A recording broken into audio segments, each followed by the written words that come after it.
Hello hello भाई लोग, स्वागत है आपका आज के नए टॉपिक में। आज हम लोग पढ़ने जा रहे हैं दोबारा से इकोनॉमिक्स का एक और नया टॉपिक, जो कि है समाजवाद को परिभाषित कीजिए, सोशलिज्म को परिभाषित कीजिए, डेफिनेशन बताइए। और श्रमिक का शोषण ज्ञात करने के लिए, जो श्रमिक होता है उसका शोषण ज्ञात करने के लिए कार्ल मार्क्स की भूमिका का भी मूल्यांकन करना है। ठीक है, कार्ल मार्क्स की भूमिका का भी मूल्यांकन करना। कुल मिलाकर समाजवाद यानी कार्ल मार्क्स की जो भी सैद्धांतिक स्थिति थी उसके बारे में पूरा हम लोग को बताना है इस वाले टॉपिक में। और बहुत ज्यादा इंपॉर्टेंट टॉपिक है, आने वाला टॉपिक है, इसलिए हम लोग उसको पढ़ते हैं। ठीक है, चलिए शुरू करते हैं इस टॉपिक को। तो क्या कह रहा है, समाजवाद को परिभाषित कीजिए। समाजवाद होता है उसको हम लोग क्या करना है, डिफाइन करना है। और श्रमिक का शोषण ज्ञात करने के लिए कार्ल मार्क्स की भूमिका का भी मूल्यांकन करना है। समाजवाद की परिभाषा पढ़ो। समाजवाद एक आर्थिक और सामाजिक व्यवस्था है। समाजवाद क्या है, एक आर्थिक और सामाजिक व्यवस्था है जिसमें संसाधनों उत्पादन के साधनों का सामाजिक स्वामित्व होता है। समझे, तो समाजवाद क्या है, एक आर्थिक और सामाजिक दोनों व्यवस्था है जिसमें क्या होता है, रिसोर्सेज और जो उत्पादन हो रहा है या प्रोडक्शन हो रहा है उसके साधन का क्या होता है, सामाजिक स्वामित्व होता है। मतलब समाज के पास होता है, वो ही स्वामी होते हैं, समाज के लोग। इसमें समानता, सामूहिकता और सामाजिक न्याय के सिद्धांतों पर ज्यादा जोर दिया जाता है। मतलब इसमें कोई निजी क्षेत्र नहीं है, कोई सरकार कुछ नहीं है, इसमें जो जनता है उसी का सब कुछ है। ठीक है, इसमें समानता का, सामूहिकता का, समूह का, सामाजिक न्याय के सिद्धांतों पर क्या दिया जाता है, अधिक जोर दिया जाता है। समाजवाद का उद्देश्य क्या है, समाज के सभी वर्गों के बीच आर्थिक असमानताओं को समाप्त करना है। और समाजवाद का उद्देश्य क्या है, समाज के जो सभी वर्ग हैं उनके बीच क्या करना, आर्थिक असमानताओं को समाप्त करना। उनके बीच क्या करना, आर्थिक असमानताओं को समाप्त करना, ताकि प्रत्येक व्यक्ति को समान अवसर मिल सके। ताकि क्या मिल सके, प्रत्येक व्यक्ति को समान अवसर मिल सके, समाज के प्रत्येक सदस्य का कल्याण हो। समाज के जो प्रत्येक सदस्य का क्या हो, कल्याण हो।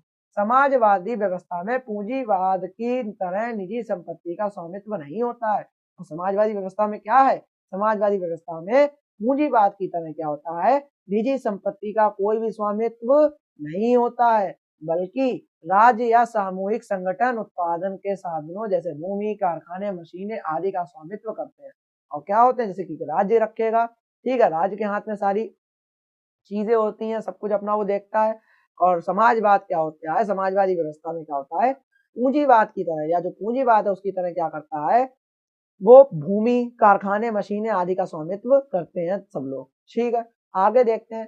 समाजवाद में विभिन्न वर्गों के बीच संसाधनों का समान वितरण होता है। समाजवाद में क्या होता है, जो विभिन्न वर्ग हैं उनके बीच क्या होता है, संसाधनों का समान रूप से वितरण होता है।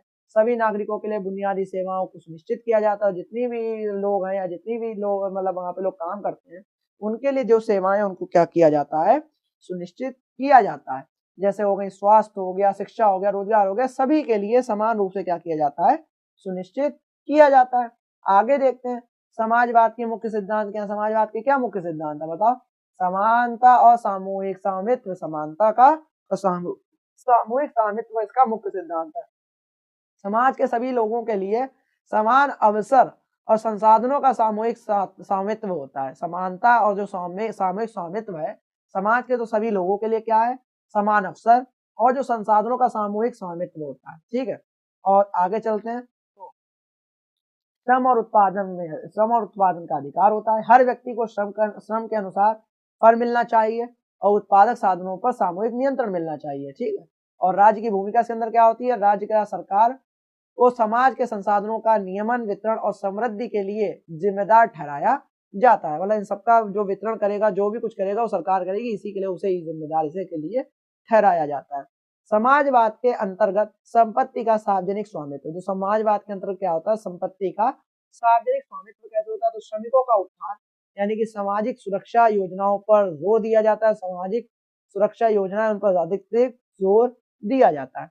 आगे चलते हैं, श्रमिक का शोषण और कार्ल मार्क्स की भूमिका क्या है। एक्सप्लोटेशन ऑफ लेबर जो होता है, मार्क्स कंट्रीब्यूशन क्या, मार्क्स का क्या कंट्रीब्यूशन होता है, तो कार्ल मार्क्स ने क्या करा था, एक प्रमुख दर्शन शास्त्री थे, आर्थिक विचारक थे और समाजशास्त्री थे दोनों, जिन्होंने श्रमिकों का यानी जो लेबर एक्सप्लोटेशन हो रहा है, एक्सप्लोटेशन ऑफ वर्कर्स हो रहा है, उसका क्या हो रहा है, पूंजीवादी की आलोचना की थी। और पूंजीवाद की क्या कर दी थी, आलोचना कर दी थी, मतलब निजी क्षेत्र की, कैपिटलिज्म की। मार्क्स का सिद्धांत क्या था, इतिहास का भौतिकवाद यानी हिस्टोरिकल मेटेरियलिज्म पर आधारित था। इतिहास का भौतिकवाद पर आधारित था। और ये जिसमें उन्होंने यह बताया, समाज में वर्ग संघर्ष हमेशा से हो रहा है। मतलब समाज में जो वर्ग का संघर्ष हो रहा है, अमीर गरीब के उनके बीच संघर्ष हमेशा से हो रहा है। और यह संघर्ष क्या होता है, आर्थिक व्यवस्था को भी निर्धारित करता है। यही संघर्ष क्या करता है, आर्थिक व्यवस्था को भी क्या करता है, निर्धारित करता है। आगे चलते हैं। तो आगे कह रहा था कि मार्क्स के अनुसार, जो मार्क्स थे उनके अनुसार क्या है, जो पूंजीवादी समाज में मालिक वर्ग यानी कि बुजुर्गाजी और श्रमिक वर्ग यानी कि प्रोलिटेरिएट, जो प्रोलिटेरिएट थे उनके बीच क्या होता है, हमेशा से एक संघर्ष चलता आ रहा है। इस संघर्ष का मुख्य कारण था श्रमिक का शोषण, यानी वह अपनी मेहनत से अधिक मूल्य उत्पन्न करते हैं, लेकिन उनके श्रम के बदले उन्हें उतना लाभ नहीं मिलता। मतलब अपनी मेहनत से अधिक क्या होता है, मूल्य उत्पन्न कर देते हैं, मेहनत से बहुत ज्यादा अधिक मूल्य उत्पन्न करते हैं, लेकिन उन्हें अपने भैया श्रम मिलता ही नहीं था, या श्रम के बदले उन्हें उतना लाभ ही नहीं मिलता था। तो मार्क्स के अनुसार क्या होता है, पूंजीपति जो वर्ग होता है अपने मुनाफे को बढ़ाने के लिए श्रमिकों का शोषण करता है, क्योंकि श्रमिकों को उनके श्रम का क्या होता है, पूरा मूल्य नहीं मिलता है। ठीक है, यानी बुर्जुआजी जो बुजुर्गाजी जो और जो प्रोलिटेरिएट जो वर्ग है उनके बीच में क्या रहता है, हमेशा से क्या रहा है, मार्क्स के नजरिए से संघर्ष हमेशा से रहा है। ठीक है, और यही आर्थिक व्यवस्था को भी सुनिश्चित करता है। मार्क्स का शोषण सिद्धांत क्या था, तो मूल्य का सिद्धांत, मतलब एक थ्योरी ऑफ वैल्यू था। मार्क्स का कहना था कि एक वस्तु का मूल्य उसके उत्पादन में लगे श्रम से निर्धारित होता है। मतलब किसी भी व्यक्ति, मतलब मार्क्स का कहना यह था कि अगर एक वस्तु का मूल्य निर्धारण करना है तो उसके उत्पादन में जो लगा श्रम है उससे उससे उसका मूल्य निर्धारित होएगा। इसका मतलब है यह है कि श्रमिक जो मूल्य उत्पन्न करते हैं, या श्रमिक है या लेबर है, जो भी वो मूल्य उत्पन्न कर रहे हैं वह उससे अधिक होता है। वह क्या होता है, उससे अधिक होता है, जो उन्हें उनके श्रम के भुगतान किया जाता है, जो उन्हें उनके श्रम के लिए क्या किया जाता है, भुगतान किया जाता है। इस शेष मूल्य या सरप्लस वैल्यू को पूंजीपति अपने लाभ के रूप में ले लेता है। मतलब जो बढ़ के पैसा मिल रहा है वो मिलना उन्हें चाहिए, लेकिन ले कौन लेता है, बढ़ा के कौन ले लेता है, पूंजीपति वर्ग, यानी सरप्लस वैल्यू ले लेता है कौन, पूंजीपति, अपने लाभ के लिए। श्रम का शोषण यानी एक्सप्लॉयटेशन ऑफ लेबर देखें तो मार्क्स के अनुसार जो श्रमिक को मजदूरी दी जाती है, श्रमिक को जो मजदूरी दी जाती है वह उनके द्वारा उत्पन्न किए गए वास्तविक मूल्य से कम होती है। जो श्रमिक को मार्क्स के अनुसार जो मजदूरी दी जा रही है वो पूंजीपति अपने मुनाफे को बढ़ाने के लिए श्रमिकों से अधिक काम करवाते हैं। जो पूंजीपति होते हैं वो अपने मुनाफे को बढ़वाने के लिए क्या करते हैं, श्रमिकों से अधिक काम करवाते हैं और उन्हें कम वेतन देते हैं। यह श्रमिक का शोषण है, और यह क्या है, श्रमिकों का शोषण है। शोषण का ढांचा, स्ट्रक्चर ऑफ एक्सप्लॉयटेशन क्या था, तो पूंजीवादी समाज में यह शोषण व्यवस्थित रूप से होता है, जहां पूंजीपति वर्ग श्रमिकों को श्रम से अधिक मूल्य निकालता है। ठीक है, और यह प्रक्रिया लगातार जारी रहती है। मार्क्स का कहना था कि यह शोषण तब तक चलता रहेगा जब तक प्रोलिटेरिएट जो श्रमिक वर्ग है क्रांति नहीं करता और सत्ता अपने हाथ में नहीं लेता, तब तक श्रम मतलब ये सब चलता रहेगा जब तक क्या करेगा, श्रमिक वर्ग वो क्रांति नहीं करता है और सत्ता अपने हाथ में नहीं लेता है।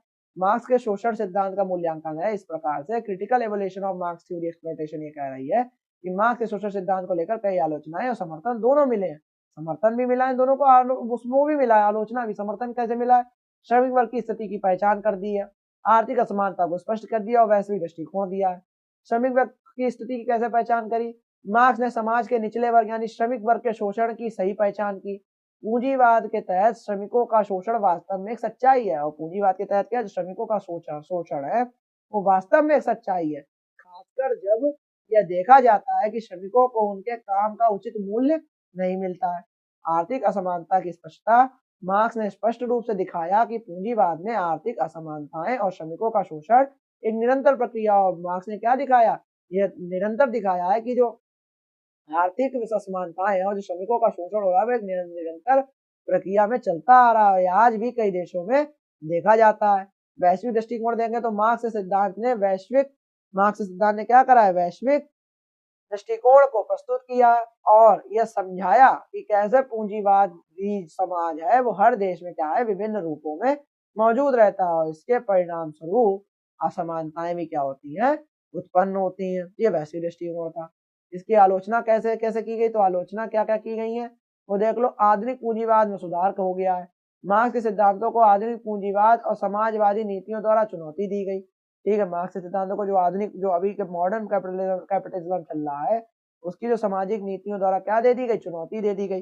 जो चुनौती दे दी गई तो क्या हुआ, आजकल में जो क्या है, पूंजीवादी देशों में श्रमिकों के आधारों की रक्षा करने के लिए कई योजनाएं और श्रम कानून हैं। मतलब उनके लिए, उनके अनुसार क्या है, उनके अनुसार ये है कि जो कई श्रम कानून है जैसे न्यूनतम वेतन है, स्वास्थ्य सुरक्षा हो गई और जो समाजी सुरक्षा हो गई, इनके द्वारा जो श्रम कानून है, लेबर कोड बनाया, लेबर लॉ बन गया, लोग अपने जागरूक हुए, तो इसके लिए जो पूंजीवादी में मतलब आधुनिक पूंजीवाद में काफी सुधार हुआ। इसी के लिए मार्क्स के जो भी दिए गए उसके ऊपर चुनौतियां दी जाती हैं जिनके सिद्धांतों को।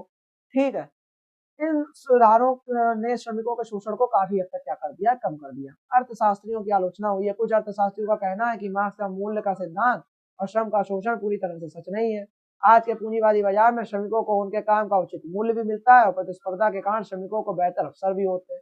मतलब उनका ये कहना है कुछ अर्थशास्त्रियों का कि उनका जो मूल्य का सिद्धांत और श्रम का शोषण है वो इतने सही नहीं है। कैसे नहीं ठीक है?